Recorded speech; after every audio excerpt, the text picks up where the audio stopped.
আজকে আমরা পারিয়ে ফেলবো। মালিক আসতে এবার আমরা পারার আর সুযোগই পাবো না। তুই ঠিকই বলেছিস, যদি মালিক আসে পড়ে তাহলে আমরা পারতে পারবো না। আজ কি গাছ উঠে আমরা পারি, আমরা বাড়ির চলে যাবো, ঠিক আছে? আমি গাছে উঠছি, তুমি এখানে থাকো, আমি গাছে উঠছি, তোমার হাতে আমি ক্যাশ দেবো না। আমরা ঠিকই বলেছিস, তুই তাড়াতাড়ি গাছে উঠে পড়, আমি এদিকে দেখছি লোকজন আসতে থাকে, ঠিক আছে? আচ্ছা তুমি থাকো, আমি গাছে উঠছি, তুমি দেখো কেউ আসছে নাকি লোকজন।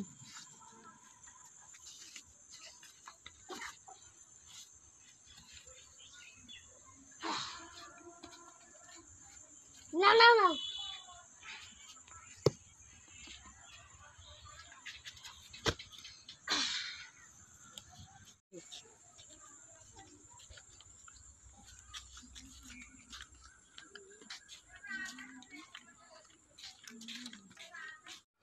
শেষ আমরা পারি, ভালোই হলো, না পারলে মালিক আমাদের সন্দেহ করতো। ঠিকই বলেছিস, আমরা যে না পারতাম মালিক সন্দেহ করতো। আচ্ছা ঠিক আছে থাক, এর আমরা তুই নে, আমার বাড়ির তো অনেক আম আছে, ওটা আমরা খাবো না।